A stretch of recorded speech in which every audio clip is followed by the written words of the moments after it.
Chapter 1. Call of the Hand. Standing over the steel guts of his car's exposed hood, Zamson scanned the metal parts in the engine bay beneath him. To some, a car's engine seemed like an impossibility made up of a complex mass of mystical machinery, a hunk of mechanical brain teasers unfit for an average mind to make sense of, for they weren't skilled in the art of gears and motors. In the case of Zamson Lovell, the realm of the automotive was a walk in the park. He replaced the spark plugs. First, a crucial engine component providing the spark that breathed life into an engine, then tweaked what was necessary to maintain the speed and performance that his car was most known for and feared. It was how his ride earned the name Pandemona.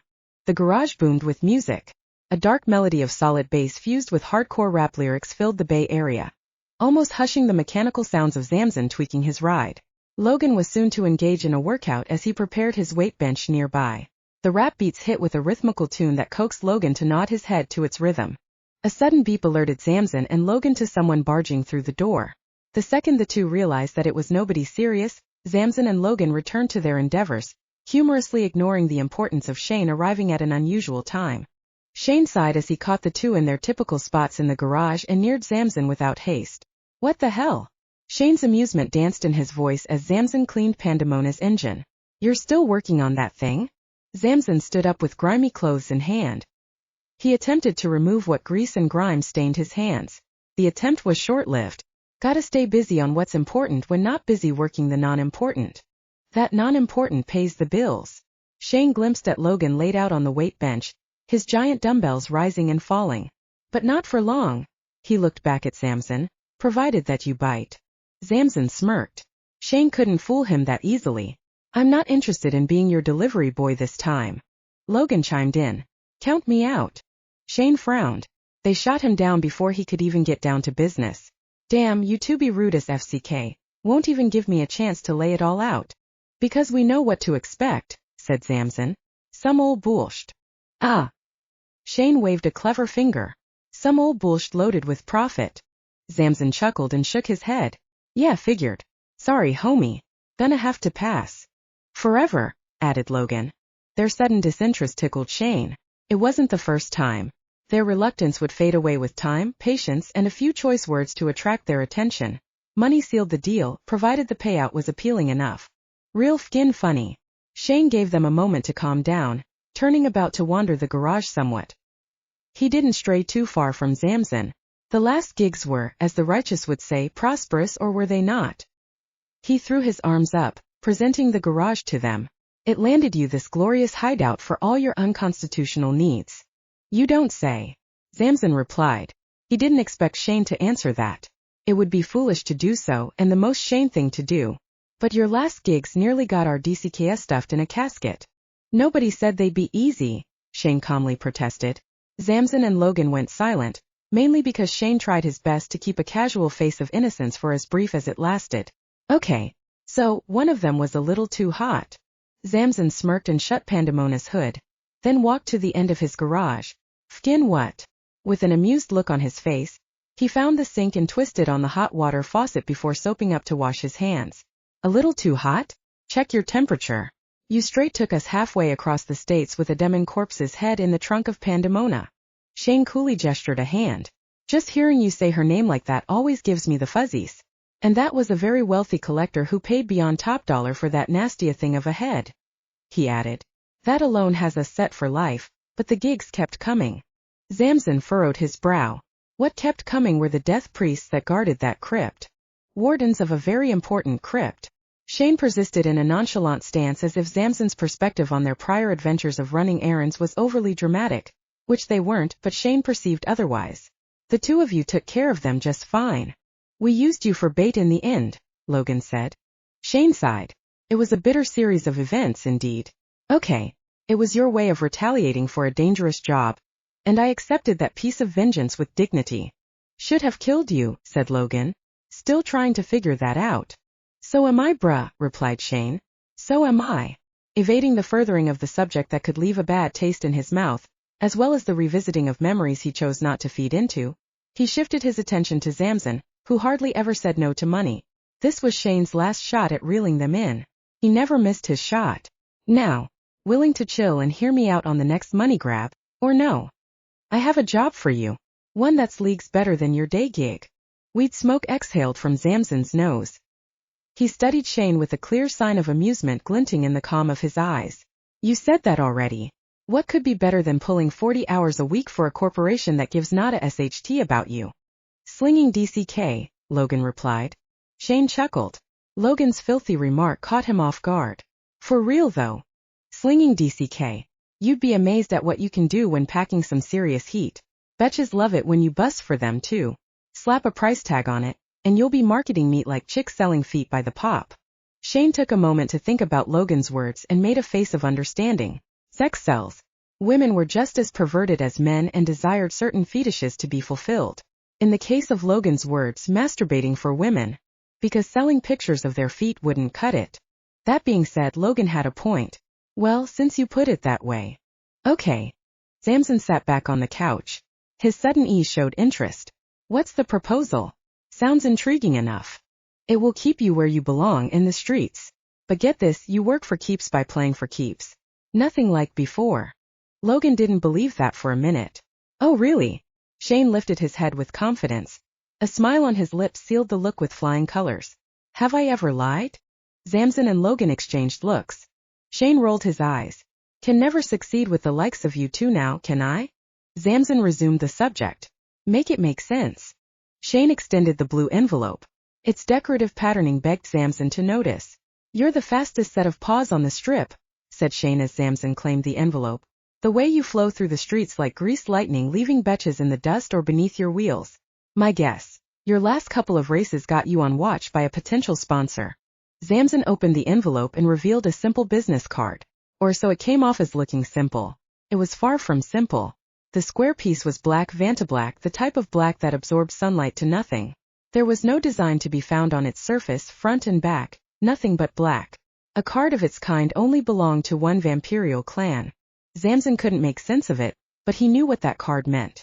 Everyone in the city, those like him, recognized that card. The Hand of Ambrogio. Logan snorted forth a cloud of weed smoke as he alarmingly sat up with the quickness. Ambrogio. What does Noctavion Vladimus want with us outrunners?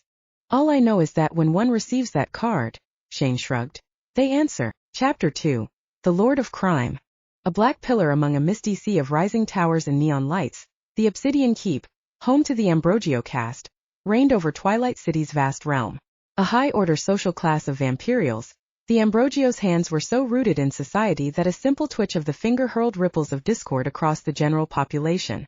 So it was no strange detail that Twilight City's noblest, albeit strongest, of vampirials influenced the night-loving urban life, and for one to believe that humans ruled the world was the greatest lie ever told.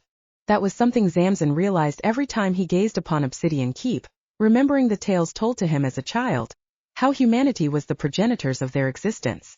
Stories of humankind's cruelty and prejudice, laying the seeds of a darkness beyond anything ever conceived by man-made thought. In that darkness they came, the first vampirials, along with every other beast thought imaginable. Wars were met, truces ultimately made, coming upon the current era where humans were just another third-rate blip on the radar. Until one fateful date in the history of man and beast changed the tides of power. Zamson arrived before Obsidian Keep. He didn't exit Pandemona to embrace destiny just yet. Instead, he contemplated what outcomes awaited him as he watched the tower's gate and its embroidered black suits, the keepers guarding its entrance. They were tall as giants and black as coal, wearing shades as black as the skin on their inhuman bones. To call them giants was a miscalculation by mortal standards. The keepers were not giants in physical nature but tall, masculine entities with dagger ears, sharp and pointed, like elves, and their nostrils somewhat akin to bats. Zamson eyed them the most. They more than likely watched him back. No one knew what hid behind the keepers' fancy shades, but one could assume that they were nothing positive provided the intimidation of their well-sculpted appearance. What bothered Zamson was not the men in black or the spiraling tower that scraped at the stars amongst dark heavens, but how Lord Noctavion Vladimus, a vampirial count of sin and corruption, required him to do his dirty work. No time to ponder further. Zamson finally left his car to meet the keepers face to face. It was a short minute before seeing them up close. The path traveled gave the impression that the keepers were no less than Zamson, until the keepers began to dwarf him with each step that brought him closer to the gates. The keepers never budged. They stayed their place like the lifeless statues that they posed to be, even as Zamson passed through the gates and delved into a garden of cultivated plants and flowers so different from the Obsidian Keep's dark exterior. If the Garden of Eden existed, the tower's lobby was just that, a garden of color and intrigue. Not that it interested Zamson the most, not even the dark and voluptuous receptionist sipping a cup of what Zamson knew from the jump was blood. The coppery metallic scent grazed his nose like every other aroma meddling his senses. Zamson palmed the receptionist's table and looked her straight in the eyes. Men without restraint would plunge their thirsty eyes between the receptionist's thick breasts, just so that their souls sought the warmth that baked in her soft, snuggly cleavage. Perhaps Zamson had no time to admire the vampirial's curves, aware of the charms and possible dangers that lurked each arch and dip of her fine, gable frame. And if she cared to notice, which she had done, she discovered Zamson's penetrating gaze filled with a sense of approaching inquiry. It didn't need to leave Zamson's lips. The tower expected him. "The Lord awaits you," said the receptionist, gesturing her hand of perfectly shaped nails to the main elevator opening behind her. 200 floors up, the elevator doors opened. A corridor of pillars and soft lights awaited Zamson. At the hall's end stood the undoing of two great doors, revealing the way the moment Zamson approached to only stroll into the expanse of some great luxurious suite that cost more than a fortune and a few souls of sacrifice. Beyond the pricey furnishings and profound decorations towered two glass containers displaying a long sickle-shaped spear and a great bone sword. And beyond that was a table fit for a boss. Along with the red folder on its surface, the table's matching giant chair completed the dominating vibe, including the one who sat in it, and the tall vampirial batch of legs, hips, and breasts that stood beside it. Not a minute late or a minute early. A voice emerged from behind the chair. The chair turned, revealing Noctavion Vladimus in all his dark and handsome vampirial glory. "The Black Wolf pleases me even with his impeccable attendance." "Correct me if I'm wrong," replied Zamson, "but you didn't request when or how." "No correction needed," said Noctavion. Time was a different philosophy with him. "You showed up. In the fashion that you were destined to appear. Here and now. That is what matters most. That being said, I respect you. I expect to earn that same respect back. We'll see." The tall woman, more vampirial than a woman, as told by her eyes piercing gold surrounding the darkness of her slit pupils, narrowed into an amused glare. "Such cunning ignorance," she said. "He plays as if he doesn't know who we are." Zamson returned her glare with a frown. Two powerful vampirials were in such closeness that the flesh on his offended werewolf bones crawled. There was no trust to be had for the vampirials. "Oh, I know who you are, Lady Countessa, but I don't know who you are." The lady flashed a sterling smile. Her fangs were silver-capped and encrusted with tiny diamonds. "Let's hope that you don't. You were summoned to complete a sensitive task that none other can achieve. So I will get to the point, avoiding all the elegant words and superior speeches for the sake of time, which I have much of, except this venture is unfortunately time-sensitive, and I need it, returned to me with haste." "You want me to pick up a bitch?" "A bitch would be something of your natural type to bend over and conquer," said Countessa, so quick and venomously precise in her reply that Zamson sent a curt and calming glance her way. Her wicked mouth didn't surprise him. It was the cool and collected one in the big chair that concerned Zamson. Noctavion was calm, exceptionally too relaxed, and that shouldn't surprise Zamson, and it didn't, for Noctavion was account of everything that lurked in humanity's darkest and tainted shadows. "She is being transported as we speak, but not as close as I want her to be just yet." Noctavion slid a red folder across the table. Zamson took the folder up to browse the papers and photos inside.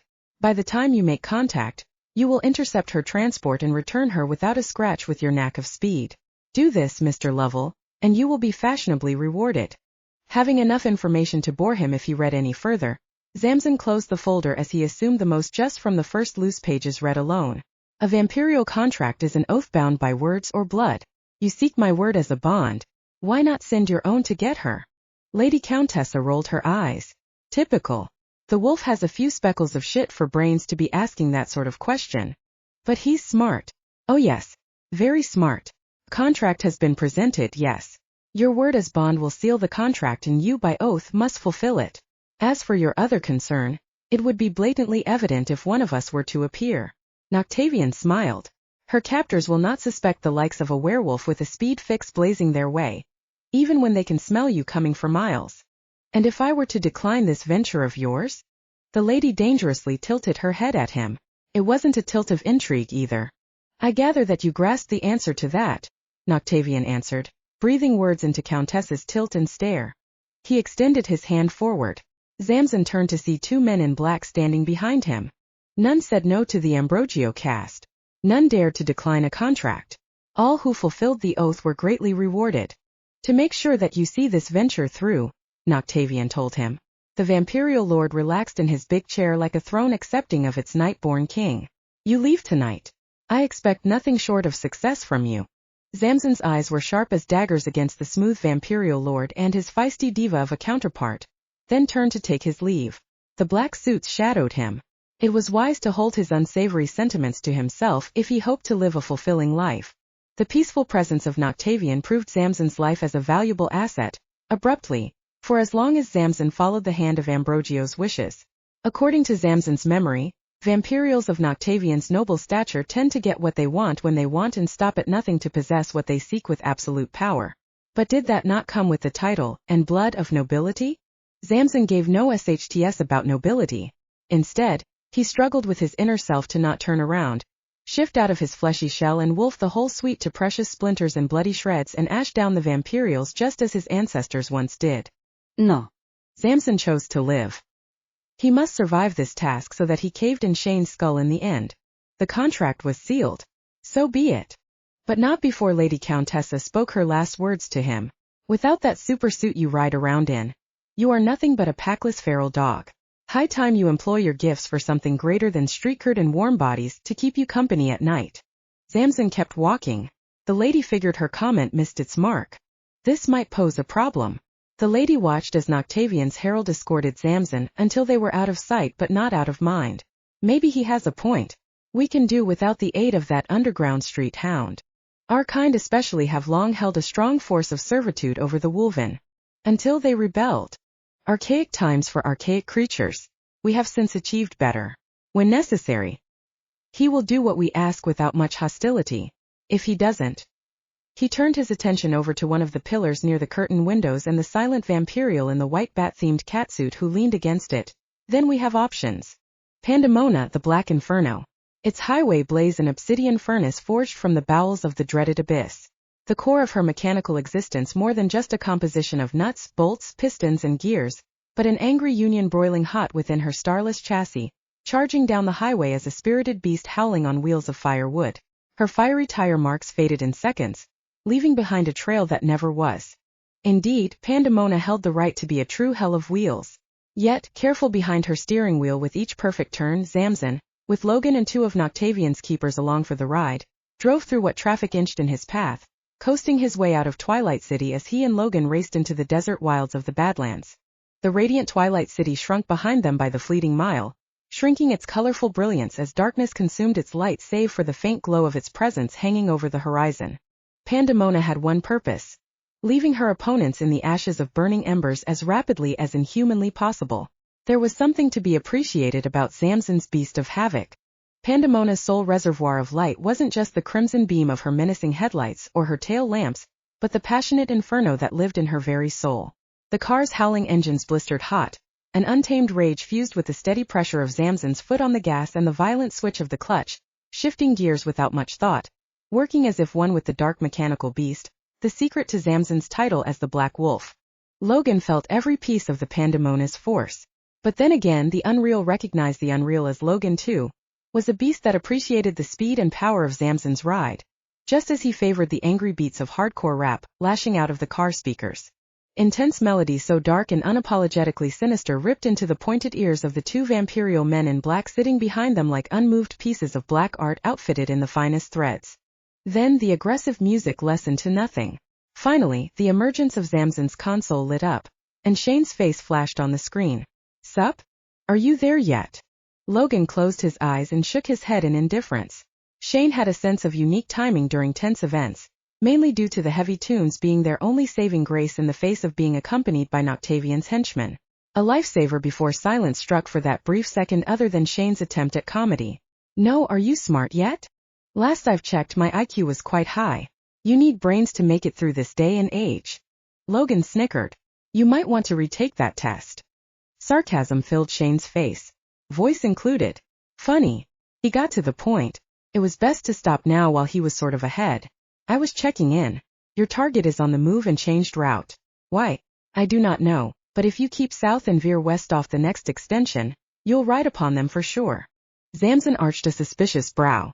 And you know this how? Shane smiled, feeling triumphant over Zamson's confusion. Did you think that I'd let my best of friends ride off into the moonlight without eyes on your back? Fuck you think this is? I'm like the big brother you two never had. Never far, always around. We have enough eyes on us already, said Zamson, referring to the two vampires watching silently in the back seat. And you're always around when you're looking to throw us into another predicament. Runt. High risks equal high rewards, Shane replied. He did his best to sell his most confident smile, sometimes higher than anticipated. Zamson's eye twitched. We didn't ask for this. Nor did I, but as the Black Wolf you tend to attract attention, unwanted or not. Zamson sighed. Flattering. Just stay on course until you see an armored truck that only the cover of night could bring suspect to, Shane said. Expect difficulty. Not that I doubt the common sense between the two of you. That being said, this whole adventure will be over before you even realize it. Right. Zamson was totally sarcastic. Hijacking an armored truck operated by Paladin. It'll be over before we even realize it, alright? The video chat ended. The music never returned. Zamson had pushed a simple button on the central console to make that happen. Pandemona needed it on the inside at least. A moment of pause to fill the air with grin-worthy select words and serious thought. I'm going to miss him when he's dead. Logan returned a joking smirk in agreement. Not going to lie, he sure does know how to pick them. They both did well not to say anything out of line while in the mute presence of their vampirial escorts. Two keepers along for the ride. They were so quiet, so eerily quiet, that a fool unknown to their unfortunate misfortune would fall victim to their ghostly silence. Hearing and seeing all in ways as if they were invisible to do so without discovery. That was a dangerous talent to be there but not there, learning everything and all. That sort of fact drove the two wolfmen sitting in the front seats secretly insane. Two vampirials from the crime lord himself, advocates of Noctavion, breathing down their figuratively exposed necks. Maybe you should have taken your car. Zamson thought aloud. Share the load. Logan pretended to think for a moment before shaking his head. Nah, decided it best to accompany you in yours. The two of us jacking a vault hauled cross-country by some secret organization. The stuff of movies. That said, the good Lord requested that you ferry your steed into the fires of whatever hell awaits us, not mine. And I will be damned if I scuff up her new paint job. What's wrong? One too many fangers on your back. Zamson gave Logan a few brief seconds of silence before reaching the console. Let's just get this over with. The inner chassis of Pandemona became crowded with violent music and dark rap verses once again. But of course that was the problem. Two vampirials riding their backs like a bunch of custodian wolf-keepers served as shackles to their necks, armored collars fit for obedient dogs. Wolven, who the New World knew as werewolves, were not dogs destined to be collared, unlike the rest of their ancestors and the vampirials, vampires, who were foolish enough to consider it, and were slaughtered because of it. Chapter 3 Vehicular Supremacy. Shane was right. The truck was armored and did not belong, out of place and begging to get jacked.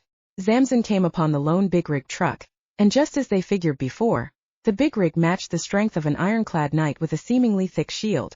Its enormous size powered down the highway with no outside protection, coasting along its seemingly one-track course. Zamson expected an escort of vehicles. There were none. The lack of protection in that regard didn't sit right. Thoughts? Logan asked. Only one. Zamson switched the shifters. Pandemona zoomed in for the clutch. The truck operator soon faced their soon-tope hijackers. The heavily armed driver himself glanced upon Pandemona's fiery advance. It was his last. Logan launched out of the passenger window in a burst of moondust, becoming the crimson werewolf that all of humanity accepted and feared. The truck passenger, another armed human, hurried to cock his pistol. Logan's monstrous red claws latched onto the driver's side, crushing steel as he yanked the door from its frame. He reached for the driver, who replied with a shotgun to Logan's face. Logan slung himself against the side of the truck, one claw hanging onto the destroyed door frame as a silver burst of shotgun missed its mark. And it wasn't any ordinary silver either. It was mithril, a common bane amongst those who called to the moon. A ticket to death, so Zamson had no choice but to hit the brake and hang back. Logan could handle two men. Then the freight's top hatch opened. Two more men climbed out. The first of the emerging guards fired off 2 shots. Logan snarled from the searing pain that took his shoulder. The red berserker bounced off of the cabin, drawing the 2 guards to fire overhead. Streaks of silver reached into the night, failing to clip the airborne wolfman who slammed into the freight's roof near the hatch. The guards kept firing. Logan hurled into them, his ripped muscles like the making of a brute, dark claws slashing in barbaric acts to dismember. The raged werewolf sent them sailing off the big rig, in pieces, tossed aside like shredded ragdolls cast into the black oblivion. More guards emerged from the hatch. Shane warned them of difficulty, expected and embraced. Zamson cursed as he pursued the transportation. The carriage's size was big enough to hold more than just a vault, after all. "I'm going," Zamson said aloud. He quickly flashed a glare at one of the keepers before positioning Pandemona behind the freight's back end. "Don't FCK up my leather seats." One of the keepers shockingly understood. For the second Zamson climbed out of the window, the silent vampirial took over the driver's seat.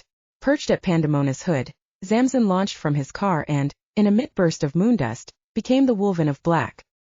He landed behind the new men advancing Logan, who managed to face Zamson as soon as he crashed upon the transportation's roof.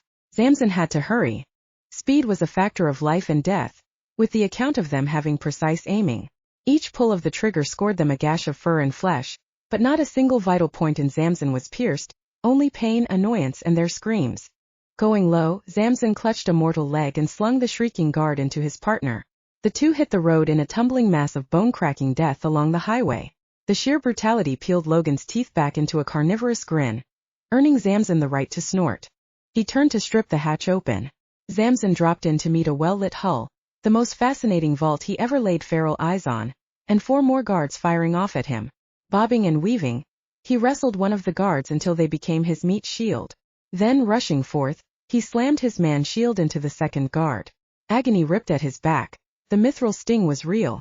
Zamson eluded the 2 shooters, the magnificent vault his cover. Then, without much regard for the vault's purpose and elegant shape, the black werewolf slammed his whole weight into the vault. The guards didn't see this one coming, thrown off their mark as the vault smashed against them. A terrible choir of sickly cracks and horrific screams filled the hull.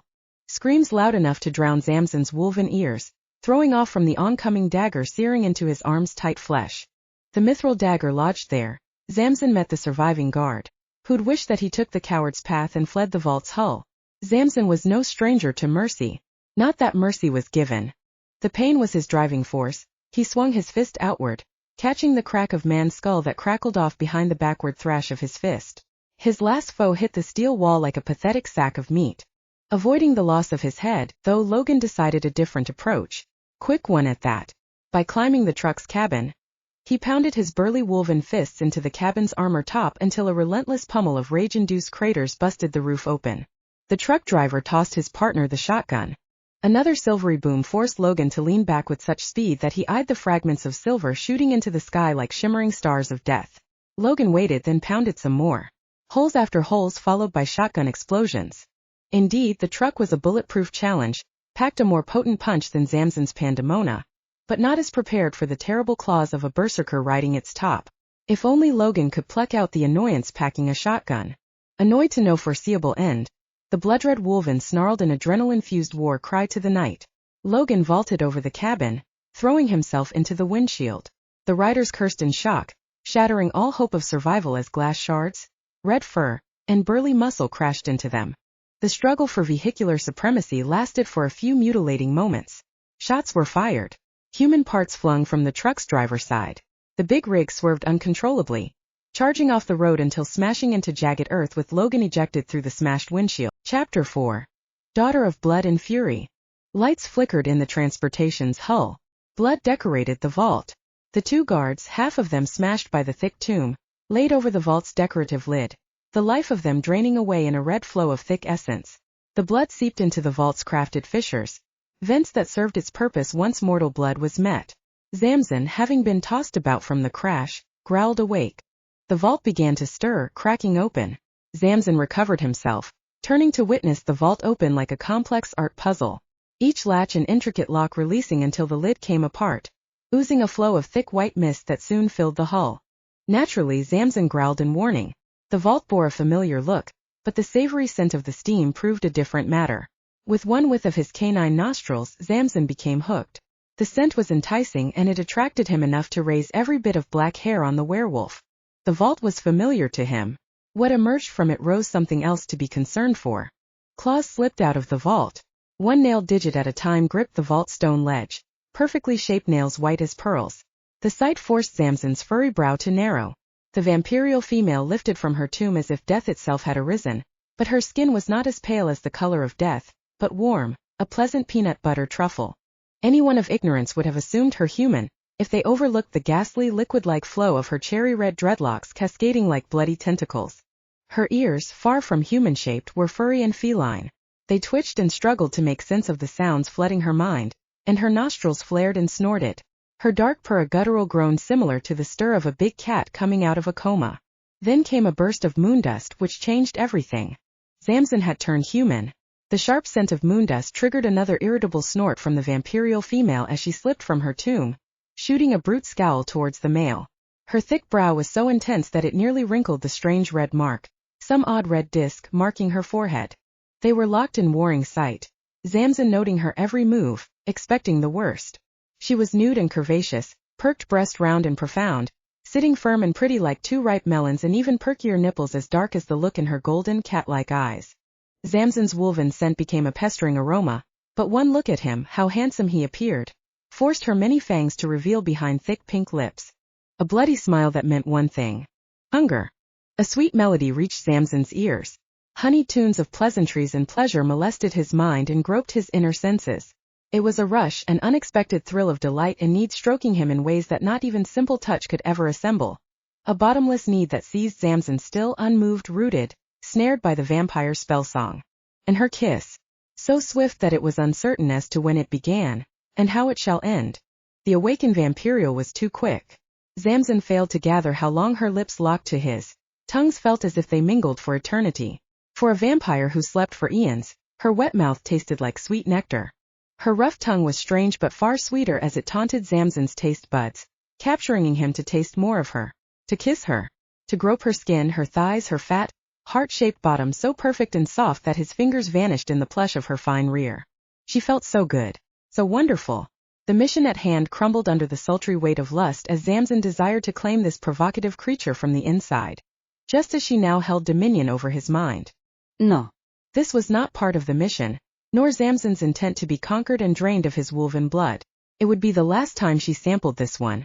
Her cat eyes shot wide open once her throat felt the pressure of Zamson's iron grip. What thoughts she slid into his mind ceased at a second's hold from his strong fingers. It was then that her impressive face of delicacy and allure shifted under the sting of the wolven threat to her vampirial nerves. In that lethal second a monster took over her appearance, a ferocious mutation of unchaste horrors. Her face turned into that of a lioness, and her claws thickened and spiked at the tips. She reached for Zamson's wrist to end his grip on her throat. Her red hair dreadlocks latched around his arm in a flash like swift tentacles that wasted no time squeezing his muscular limb. To no avail, Zamson refused to let go. The vampirial let loose a bitter hiss. Finally, Zamson lifted her off her feet. The enraged vampirial smashed her legs in protest as she eyed him from above. Her dreadlocks stretched to a new goal. His neck, but she found her goal lost to the void as Zamson sent the ancient flying against the cargo doors.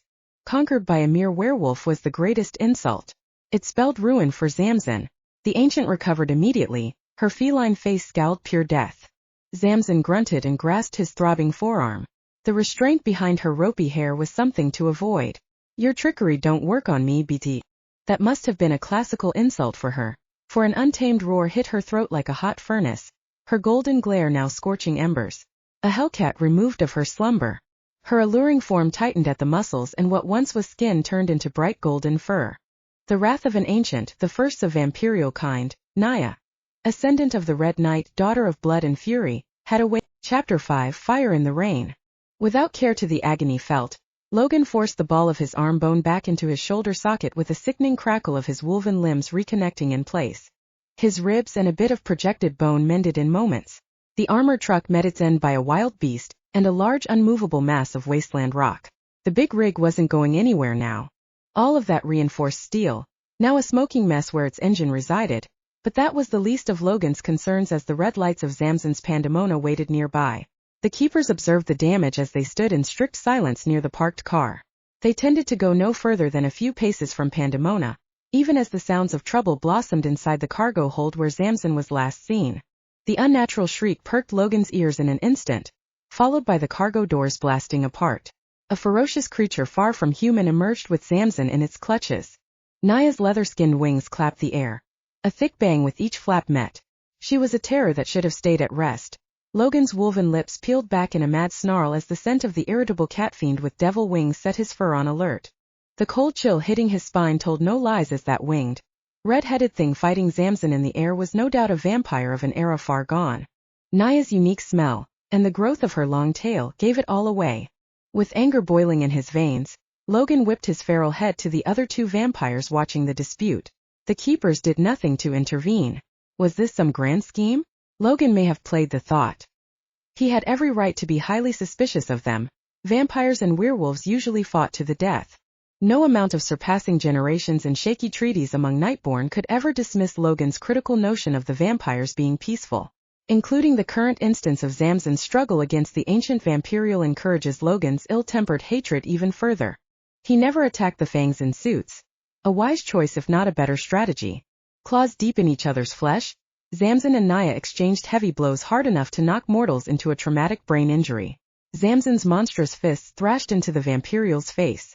Naia yelled and gritted her fangs. Her nails sunk deeper into Zamson's muscle, tearing flesh, driving the werewolf to shake the air with a ferocious howl. Naia's bite to the neck was just as bad as her nails. Zamson howled pure death. His deathly howl hit Logan's perked ears like a death wind carrying the soul of the deceased as the night sky began to cry. A slow, gentle rain sprinkled the earth. Noctavion's advocates stilled in silence. Zamson's wail echoed beyond the wasteland, scaring away what nightly critters were touched by the wolven's scream. Naia had her first feast this drizzling night. She sucked and she slurped and she groaned sultry murmurs of thirst, hunger, and corrupted pleasure. Her eyes went shut. High above, where the clouds and moon dominated the dark, the beating of her wings were the sound of victory. She squeezed Zamson's weakening body, devouring every bit of his hot, thick red essence until the last drop dwindled. It was at that instant that something unprecedented snapped within her. Her molten gold eyes flashed open, turning a pure white. Memories flowed through Naia like a torrent of never-ending visions. The ancient fought for control, but the flow kept coming. Faster. Harder. Each thought not her own, but the werewolf caught between her fangs. She was taken. Seized still. His life force gushed into her. Each drop seeped to the depths of her abyss, filling her with life, sparking her nerves on fire, setting her off in ways her waking mind never once conceived until this fateful rainy night. Hot waves of excitement running beneath her damp skin. Her ravenous grumble tamed into low, quiet purrs as a parade of sensual visions struck her like a mental orgy. The visions persisted, dark hands strong as iron slipped up Naia's thigh, up her hips, until they mounted the delicious plump of her swollen breasts. Her perked nipples muffled by the grip of these rough, strong hands that were not hers but Zamson's. Hands that knew their way around a machine. And a woman. But the ancient caught in Zamson's crude grip was no woman. She became a tool to be used until completion like a machine designed for one purpose. He squeezed her breasts. She called out his name. He called out hers. The shock of bliss threw Naia's head backward, hungrily gasping in need from the sudden passionate suck of her thick nipple. As Naia stretched her whole back like a crescent moon, her soft rump nudged into Zamson's forceful lap, summoning his firm hips to shove between her thick thighs as he thrust deeper into her. Deeper. And deeper. And deeper. The more she feasted, the greater the visions. The dirtier the mind became. Each act and position indulged had aroused her to new heights, breaking limits as she was cast into the rapture, her insides going nuclear. She exploded upon him, coating him in a sweet, sticky release. The wettest of dreams saturating her already chaotic mind. A delusional spasm that breached reality itself as they were no longer dreams, not exactly. Well, at least not for Naia. But then the magic was gone. Waves of pleasure receding into the abyss as the untamed wonders of bliss abandoned her. A different aspect of Zamson flooded her within now, ravishing her mind in a thrash of rage, ambition, the need for speed, the male's fiery will to be the king of the streets, a legend among the street racers called outrunners. Such measly goals didn't matter to Naia, except Zamson's blistering conviction was so compelling, so furious, that Naia's wolven meal spiked in temperature. In a panic, she released the wolven, hissing from the burn steaming off of her hands. Her golden glare widened as the descending wolven ignited into a flurry of unnatural flames. Naia tilted her head. In a concerned frenzy, Logan charged after Zamson. His friend struck the earth like an asteroid. The shockwave sent Logan tumbling back. The advocates moved not an inch. Naia, struggling to make sense of it all, descended through the rain's mist. Waves of dust clouded her vision of the one who created such a crater until the powdery earth clouds faded, and there, defying the rain, a fiery beast of unending rage had— Chapter 6. The Black Beast. The Black Beast was upon her. Charging on all fours, feral-crossed, a flaming monstrosity of chaos fueled with rage. Hellish claws and an infernal maw of sweltering fangs blazed in the moonlight as the werewolf Zamson, unlike anything ever witnessed, lunged through the rain. Naia jerked aside just in time. Her movement was fluent, too fast for Zamson to seize her save for the misty illusion left behind. The lupin beast stormed through the cat-faced fiend's watery mirage and slipped to a destructive halt, ferocious in his brutal madness as the werewolf whirled to attack yet again. Naia saw Zamson's fearsome form in the middle of combat, a menacing wolf-like snout, eyes bright with incredible fury. His head was somewhat long and finely chiseled, and his burning mane, tail included, lashed in violence against the rain. Amazing! She felt him die in her grip, only to return renewed, revived by fire indeed. Her beholding of the wolven mesmerized her. Excitement, like a blood-craving moth to a flame soon to be scorched by the coming fire that had no love for her as she admired the monster's bloodlust, desiring more. She wondered just how potent his blood had pumped. Hearing it thunder through his veins as he launched upon her again could do no justice compared to the bite she delivered. If she could taste him again, if she could delight herself of his blood, then she'd gladly drain him to the last drop again and again, for it fascinated her. Naia won't be getting off from Black Beast's inferno tonight. She screeched because of it. Realization kicked into gear. Her patience was a lost cause from the start, and it drove her into an insane drawn-out howl. The itch within must be cured. Nothing shall get in her way. Naia's every succulent curve and infuriated form slipped into action, prepared to strike, to pounce. The ball of her heels seconds to launch. The moment never came. It annoyed her. Noctavion's advocates deflected her need to appease her lust. Logan realized their swift presence before the ancient. Their intense speed was a danger to mortal eyes, but Logan's eyes, Zamson's included, did not dismiss the two keepers' interception, and a bold interception at that. An ancient of Naia's degree could render the advocates to ashy-strewn ribbons, but Naia never defied their interference or their suit's unique embroidery. It was fleeting. She stopped her assault as quick as she released it, glaring upon the advocates in their highly decorated outfits. What sealed the deal was not their bravery of interference in the ancient's advance but their sudden voice whose tongues declared the language of the first of vampirials. If they were ignorant to Naia's language, they'd indeed be ripped to shreds. Furry ears flicked in recognition, digesting their plea. Their request worked into her mind, blending into the dark matter, unlocking what hope did spark inside the smothering rage that slowly took her. They told her to halt, to cease, to stand down and accept the hidden badge woven into their suits, embellishing an ancient declaration announcing the presence of her kindred. No attack came, only calm, only peace, a bit of reprieve, for however long it shall be, as the night's fresh tears covered the earth. Logan stalked the crater's base, descending into the hole of destruction until he was but a safe distance from Zamson's flames, expecting the vampiric ancient and the advocates to do her worst. Noctavion's minions possessed a voice, after all. Reluctance introduced itself to Naia. A wave of doubt crawled forth to keep her on guard. The vampires in her sight bore a smell inflaming her memories. The werewolves escaped her visions. Of course she was far from her era. Senses kicking up haywire despite her seemingly invulnerable stance upon them. An ancient vampirial of primordial origin void of flaws. Until now, for Zamson's flame, however, begged to differ. The blazing wolven taunted her mind, warming her insides in a newfound force of need. It showed her just how vulnerable she truly was. Just like that. Straight out the vault with no firm grasp of what transpired save for her first meal, and the power that flowed with him.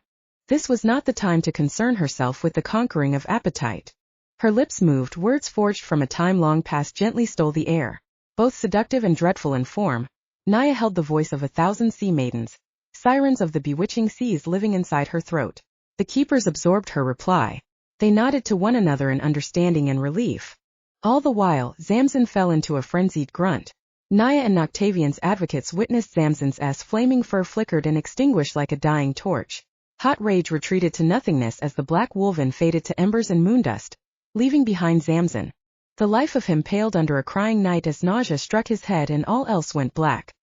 He stumbled forward before he fell. Logan reached for Zamson's arms, failing as Zamson hit the ground hard. The breath of him hanging by a thread, Chapter 7. A risky game. There were flashes, visions blinking in rapid succession. Each vivid impression was as short as the next. Their abrupt glimmers delivered only a glimpse of detail until the blinking images grew horrid. It was then that Zamson opened his eyes and lifted from the bed that he had no idea as to how he got here and why. But one thing was certain. Zamson did recall every single incident that unfolded before him and his friend Logan, as well as the monstrous Catwoman creature that Zamson swore was a singing vampirial backbiter, with a frightening set of rosy red dreadlocks. Reading a Hearts&Dark magazine, Logan bent the edge of the magazine to find Zamson awakening as if he had risen from the grave. Logan sat across the way, where the couch and the table and its lit lamp complemented the colorful collection of natural plants providing that cozy atmosphere often associated with hospitals. Only it wasn't like a hospital but an extravagant suite. That explained the different wall paintings, the fantastically sized window pane showing off another lovely angle of Twilight City's nightlife, and every other expensive furnishing to be present here. Zamson reached for his neck the second that spark of pain made itself known.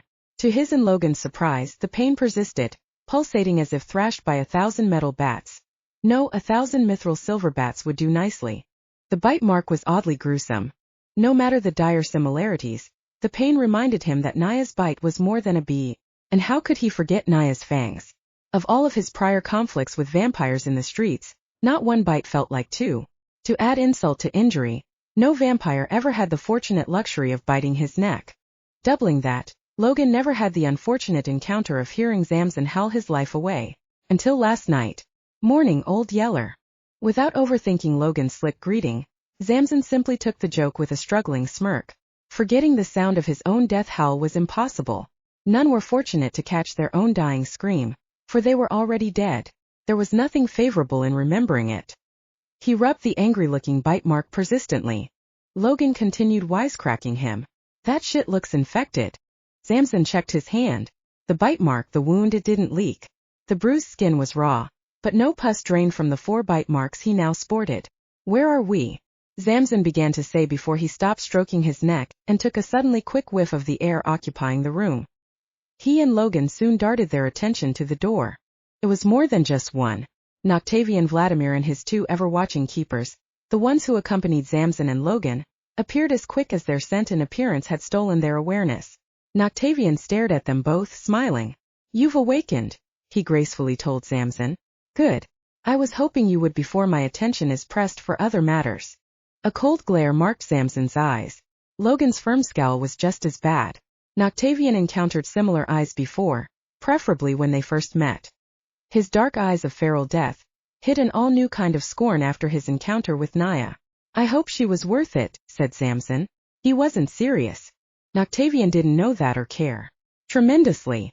I was informed that you faced the primal Hedon and survived.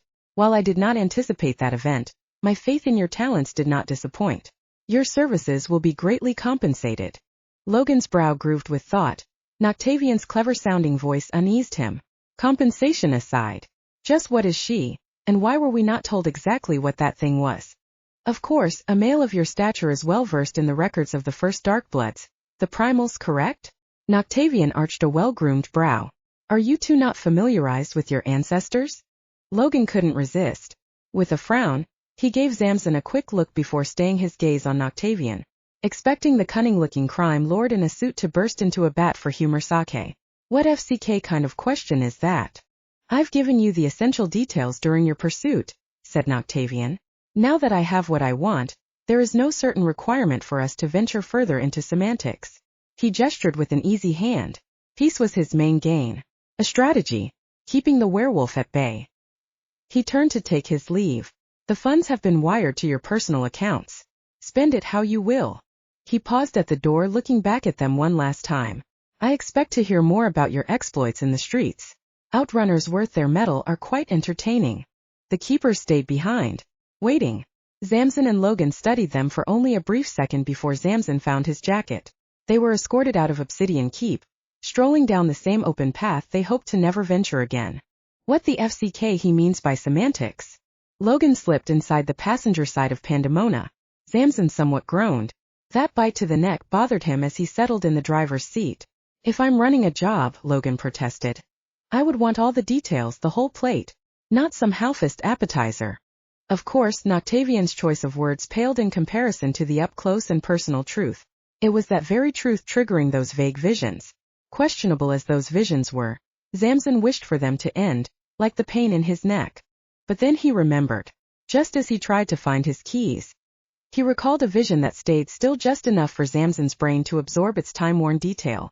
That vault was from the old world, he said, remembering as if those thoughts were his own. He knew better than to believe that. I've seen it before. Humans explored tombs filled with them. Naia is a part of that time. Naia, huh? The name drove another one of those tight and engaging grooves in Logan's brow. SHD, we're on a first-name basis now. Retrieving his key from inside his jacket, Zamson slipped the key into the ignition. Pandemona's engine grumbled awake. Long story. Logan humbly replied. I got time. Please tell me that you were aware of this. Noctavion pulled the glass cap from the decanter and poured himself a half glass of noble blood, a pricey pitcher of blood wine famous for its gold flakes. If any time was an excellent time to drink, it was now, especially with how Lady Countessa moved lips to question him, among other trying matters. His business with the werewolf annoyed her. This sort of misery was leagues different from most of her objections, which were far between when such issues emerged. The lady was fixed upon something, beyond the glass and into the city, and she frowned her dirtiest of looks, scowling down her nose as her dagger-sharp eyes burned through the wall of windows with hatred. Zamson and Logan riding off into the neon city's deep. Easy now, he warned her. We must not disturb our guest. She's still feeding. These walls are layered with ebonwood, Countessa reminded him. Not even she can hear us. If I was not properly informed. Noctavion lightly rocked his wine glass. Then I would not have deemed that Woolven Street urchin a perfect fit for the job. As you can see, he delivered. A second later and his brow arched. He remembered how unsettled Countessa was. Are you nervous? She answered in her own way. What if there's more of them? The question amused Noctavion. What was she so afraid of that he so casually ignored? To him, Countessa's concerns were nothing more than petty fears. Vampirials did not concern themselves with the matters of lesser dark bloods. There was a catch when it came to vampirial supremacy. If a vampire claimed no house, then the unclaimed vampirials were treated like dirt in a trashy gutter. We now have our own. He lifted the glass to his nose, savoring the pungent aroma before taking that first sip. One of the Bloodmother's first kin. He licked his lips in a savoring satisfaction. As designed. Countessa tensely inhaled. You're running a risky game, Noctavion. She turned to him. The unsettling clack of her heels beat the floor like claws. Her temper had risen. Do not play so foolishly with powers that not even you can. Do not lecture me about the primals, he snapped at her. A calm yet abrupt moment of response demanding she shut her mouth and listen, for her sake. When they rose from the black earth spitting forth their primordial fury, I was one of the Bloodmother's chosen. Lady Countessa froze in her spot. She didn't give Noctavion the satisfaction of consuming her need to submit.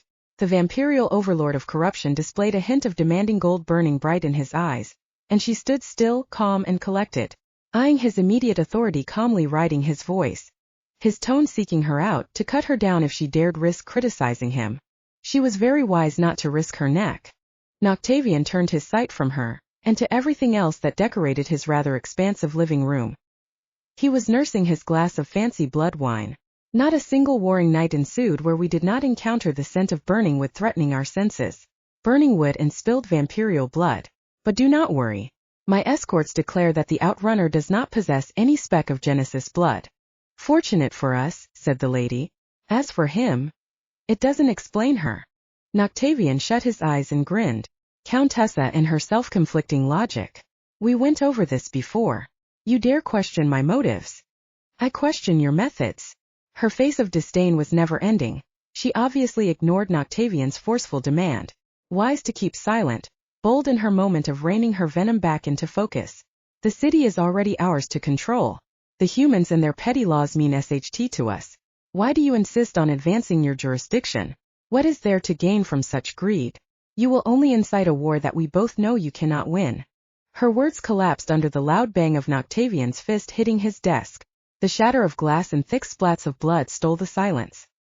He faced her, his bloody fist slithering with veins in seconds. Chapter 8, Obey. Everything changed from that point on. It was Countessa's fault after all. That calm gold in his eyes burned a fierce blood red. All for her to endure and fear. Speak one more word, just one, any word, a syllable, a verb, a fing noun, and I'll snap your usage and find myself more suitable pissa with lesser brains to appease me.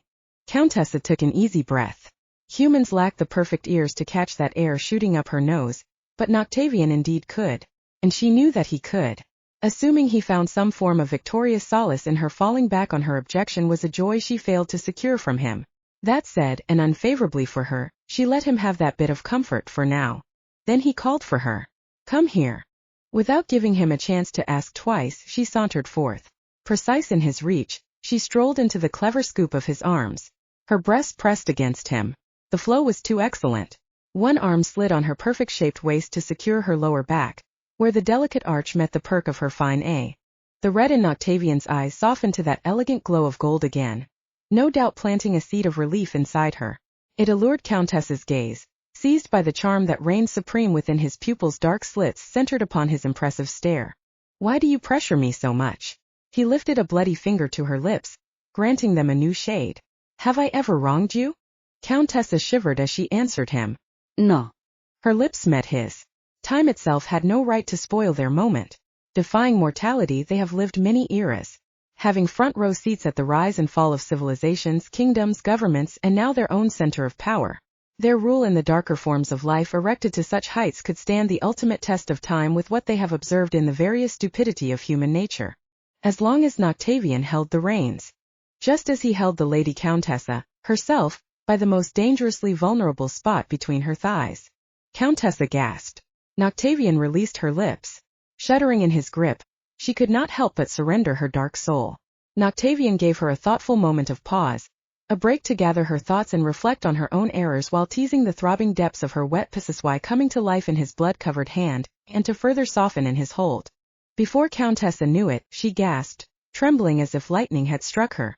Her anger and embarrassment melted into a puddle of sweet release by the firm thrust of his deceptively endless fingers. Reminding her of her unbreakable obedience, Noctavion caught her by the back of her neck, the nape, where her attractive skull of naturally thick black hair met the pride of her elegantly sculpted throat. A perfect fit for his strong fingers to lock onto. Then cease your plights and obey me as we rise to destiny. His voice was the last tune Countessa heard as all thoughts fled into oblivion, gone by the sharpened, passionate sting of Noctavion's gold-plated bite. A moment that must be postponed, for a familiar curvy figure neared. Fatalis was her name.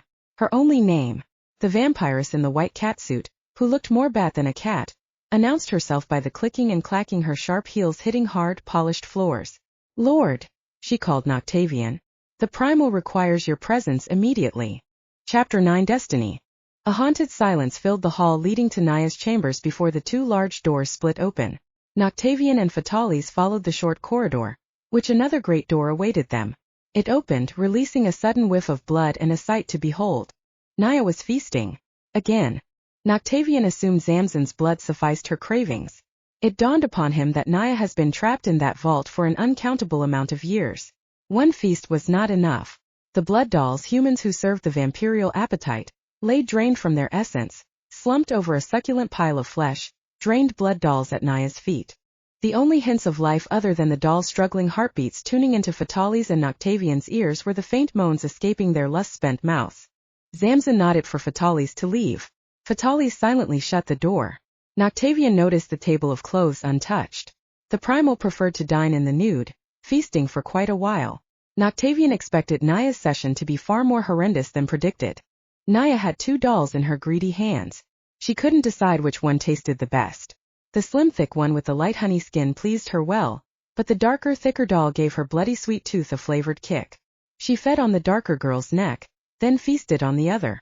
Both whimpered and bled, fondled and devoured in the most carnal of bestial manner until the more petite doll started to twitch, and Naia carelessly released her. The slender doll collapsed at Naia's feet. The thicker darker one was taken into Naia's full embrace. She squeezed the doll's fat-ass cheek. Sweet red lines dripped from her claws. The same blood trails flowed from the doll's consumed neck, trailing over every curve. She devoured the doll to the brink of oblivion, releasing the woman once that deathly edge was reached. The blood doll completed the pile. Satisfied, her purr was a pleasant growl. If Noctavion was weak, he'd tremble at the terrible sight. Naia licked her claw clean. Each bloody finger and nail glistened. The savages have evolved. Her words, Naia's words, hit Noctavion's ears like an ancestral authority returning to re-educate him.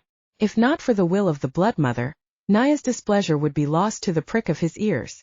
The language of the primals spoke only to those that are chosen. Their evolution benefits our nature. He rested his hands behind his back. A perfect posture for one of nobility. Are you not impressed? Naia inspected her nails. A single speck of blood caught her strange haunting cat eyes. She quickly licked. Then a light moan followed. Noctavion waited. Was she to answer him, or let the question dangle in the dark? She reserved that bit of sense for herself. Her feelings on the human's evolution. The pillars of city light had taken her attention. Skyscrapers filled with humans and darkbloods pretending to be human. She silently abandoned the question for a new one. Perhaps Noctavion was wise enough to enlighten her. For his sake. She had no quarrels biting his throat too. This world. What has become of it? When the primals returned to silence, and the corpses of dark blood and humans fertilized the war-torn earth, unions were forged upon new soil. In time the carnage ceased before more blood could be spilled. It was the pacifist's path to better days. And nights. To coexist with the mortals in response to the unending chaos, formerly intended to destroy us all. She finally turned to him, eyeing his timed yet elegant descent into a kneel, staring at pools of blood, the pile of bodies fidgeting at her feet. And how is that working for you? Noctavion looked up at her. A brave flash of ambition sparkled his eyes. That's why you're here. Naia stepped forward. Really? He dropped his eyes to her feet again. Stunned, he hurried to respond. Her cold nature was an enemy to ambition. But it was not going to defeat him. Wet steps alerted her approach. You are the daughter of blood and fury, closest child of the goddess of the same name. She finally stood over him. I know. Of course she knew. Noctavion got to the point fast. It was dangerous to remain in the shadow of a powerful ancient whose trust was not secured. As primal, you hold dominion over the vampirial brood. Every Fong from here to the realms beyond the wastes will heed your call. In fact, the moment you drew your first raw breath into this new world, we felt it. A shift in the winds. A ripple through the dark.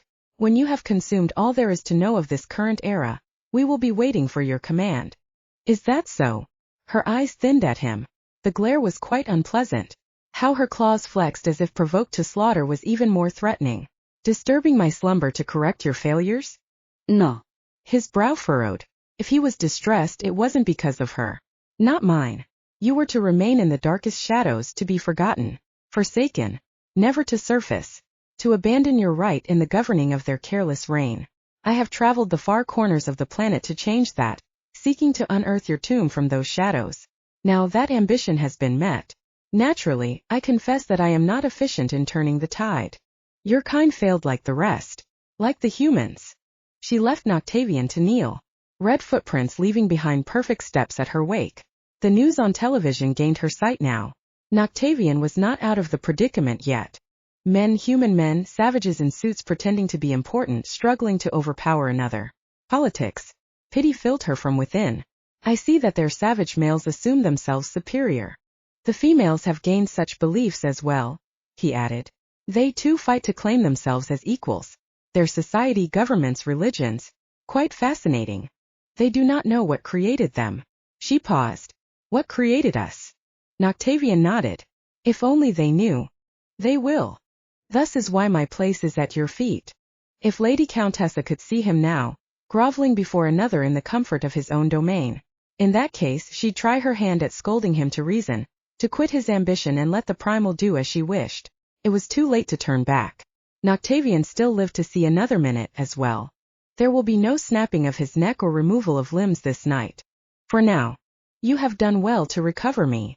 She turned from the television to find her eyes drawn to the city beyond the wall of glass. I'll see to it that your exploits are worthy of reward. Noctavion eyed the back of her bare heels. The only reward I require is reverence. So be it, she said to him, a sign of things to come. I will bring this new world to its knees and exterminate every lord that refuses me. But know this. She looked over her shoulder at him, still kneeling, like the obedient vampirial thrall he was. As soon as her lips moved, she was no longer speaking the primal tongue. Her English was amazingly fluent. When the seeds of my ambitions bear fruit, and the soul of your submission crumbles, It will be your destiny to embrace your death. Wailing in agony as I peel the meat off your bones. Noctavion drew a calm breath and respectfully closed his eyes. And so it shall be.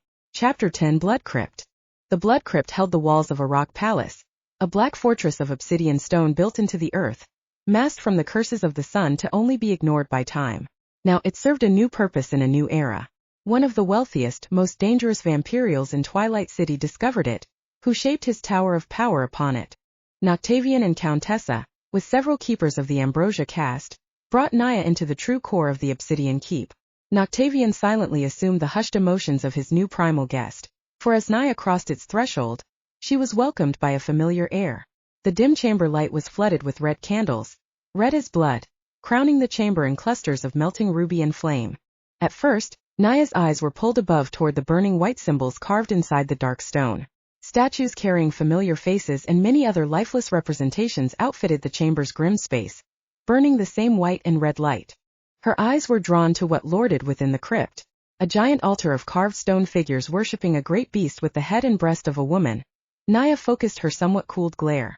This essence. Naia studied the altar's make. She remembered the Blood Mother in memory, mother of vampires, goddess of blood and fury. How the vampirial matriarch appeared so flawless in stone form proved to be a remarkable feat. It is as if I have returned to where it all began.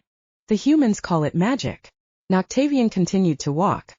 He had hoped that Naia felt this place in her bones. We respect it as something more traditional. As you know well, these eldritch seals protect the chamber. Its nature must not be spoiled by the elements of time. Naia ignored their methods. The closer the altar appeared, the more it interested her. She was approaching the return of the past trapped in the most delicate of carved stones. You have secured a sanguine altar. Preservation is a powerful resource. Noctavion stopped before the altar. He made sure the dark grace of Naia's gaze inspected the altar's brilliant entirety, allowing the primal to step upon its scaffold first, which Naia had done. It shields the power this chamber rightfully holds, ensuring the most potent sacrarium systems prevail as if the altar was stolen from the past itself. His words seemed to have fallen on deaf ears. Naia studied the altar's insane detail. The swords of war stabbed into a mass pile of skulls littering the altar's base. The humans kneeling among the vampire lords of old. Beyond the rising lords met the altar's flat top, where the flat surface laid beneath the caring gaze of their god, the Blood Mother. Noctavion and Countessa, with the keepers peacefully at bay, carefully examined Naia's muted response. How Naia stared at one particular shape, a beautiful vampirial form closest to the Blood Mother's stoned presence, opposite of where she appeared. All of this to reascend me. Naia laid her hand on the altar's chilled surface. A withered mood embraced her. The shriveled sense of the altar revealed its parched state. It thirsted for blood. Why haven't you used it for your own personal gain? A lesser is unworthy of ascension. Noctavion watched her. Naia was becoming reacquainted with the altar's purpose. It silently fascinated him. My gain rests in the fall of the lords, who continue the tradition of betraying your right to rule them. An appropriate response. To think a lowly crime lord worthy of such a blessing equaled the thought process of a maggot. Noctavion lorded amongst the maggots, a bloodfly of worms. He knew his place among the other filth, just one step beyond them, but always following the darkness under Naia's foot. She lingered her eyes on the altar's every feature. Her place among those like Noctavion did nothing to secure her claim to power. Until now. Bring forth the chaste, she ordered. Noctavion ensured that Naia's request was fulfilled. She was granted one who was pure virgin yet to be touched. An offering. Pure-blooded humans were the vessels of the sacred, only to be soiled by night's feast. On this night, Naia will feast upon her first dedicated vessel. A fresh, naked young woman to be swallowed by Naia's need, consuming the virgin until the last of her blood slipped down her throat, granting Naia her passage into dark divinity. The ritual of blood called forth more than just Naia draining the life of a virgin. With the virgin arrived 6 cloaked shapes, zealots of the old vampirial ways mumbling old hymns. 2 zealots guided the virgin onto the altar. She was rested over the altar's surface for Naia to climb on top of her. First, the virgin was taken by the CNT. Her moist mound caught by Naia's siren song. It was a single melody, a faint, low tune stroking the girl's sensitive pearl, followed by Naia's long wet tongue. A whimper escaped the virgin's lips. Naia sensed the rising arch in the virgin's back as her whole body quivered in lustful delight. More was given. Naia's kisses reached the virgin's stomach, breasts, neck, lips. The girl couldn't move, caught by the lips of a master lover, who knew her way around the curves and dips of a woman's delicate framework. And Naia, by Noctavion and Countess's account as they observed the primal at work, knew her way around a mortal vessel. At that moment, their kiss exploded into a blossom of flames. An orgasm beyond belief. Sensation spreading like burning petals all over and through them, which was short-lived. The virgin was lost in Naia's embrace. Her lips tingled a billion sensations that locked her mind in bliss, numbing the virgin's senses like a slow-easing drug as her lips were abandoned and her neck submitted to Naia's passionate bite. Then the passion was gone. The tamed hymns reached a whole new vibe. Savage voices rumbled the blood crypt. The whimpering virgin yelped. Shaky breaths beat Naia's pointed ears, forcing the primal's bite to sink deeper, and deeper, and deeper, until the girl expired in her captor's grip. And the savage hymns faded to silence. Naia whipped her head back and sucked in a mighty air. Her bloodied mouth glistened under the blood crypt's sudden explosion of torchlight, curved fangs as if they burned a hot white. The virgin, what remained of her, laid limp in Naia's arms. The offering was received, and the altar began to stir. This was the beginning of her ascension. Naia's claim to dark divinity, to become godlike. From the stone eyes of the Blood Mother statue, a creeping blackness whimpered. That same darkness slithered from the altar and crawled over the dead virgin's skin, devouring her. It wasted no time snaking up Naia's every limb, embracing her. The black substance began to grow a vicious red. A mean crimson glow sliding through the darkness like red veins exploring a new surface. The zealots dropped to their knees and bowed. Silence returned to the crypt among the crackling of torches as every hole on Naia imaginable became packed with an inky ooze. Her red dreadlocks licked the air above her head, rising like snakes stretching their limits. New limbs cracked into existence, growing, spreading, multiplying until 6 frightening wings covered her back. This was it. Her purpose. Her right. The time had to come to right what wronged her as a brand new world awaited her domination. Until she began to choke. A vile cough escaped her throat. Her vision began to haze. She tried to shake it off, but it was no use. The poison was already taking its course. A toxin. Naia felt its menacing presence. It was Bane Hollow. If that did not toss her into a fit of madness and agony, the sudden sharp piercing pain ripping into Naia's core may do it. It smothered the primitive darkness inside her too. 1,000 shrieks screamed out of Naia's lips. She reached for her chest, where a curved bloodied blade bulged out of her and clutched its joined leather rod. The furious light in the black of her eyes faded as pure gold took hold. Her scowl widened as she gazed upon the writings shaped into the blade. Writings that sealed the deal on her explosive rage for sure. Are you insane? Do you wish to die? No. I wish to live. Noctavion growled, his grip tight on the curved blade's rod. As a king. No. The gold in his eyes turned a deadly blood red. As a god. Noctavion jerked the sickle spear from Naia's back. What remained of the Bane Hollow residue was well inside Naia now, working its course, breaking her down. The screaming primal collapsed over the altar. The virgin blood that once coursed inside Naia had stopped its flow, as well retreating from her as it seeped into Noctavion's spear, vanishing into the spear's shape. He slowly, arrogantly turned his head towards the silently frightened Countessa. The crime lord's scowl spread into a grin, knowing all too well of the quivering shock fighting to be muted within her. Do you doubt me now? He asked her. He didn't require an answer. As the last bit of darkness soaked into the sickle spear's blade, the steel turned black, crawling with veins of burning red, until it slowly started to ooze off the blade, finding its way into Noctavion. The primals were gods among worms. He turned to the hissing Naia. The pain was unbearable to her, but she lived to suffer its menacing sting, and to endure the seemingly endless words flowing from Noctavion's arrogant lips. The earth was your throne, only to waste it away for petty blood wars that led our kind into the gutters of oblivion.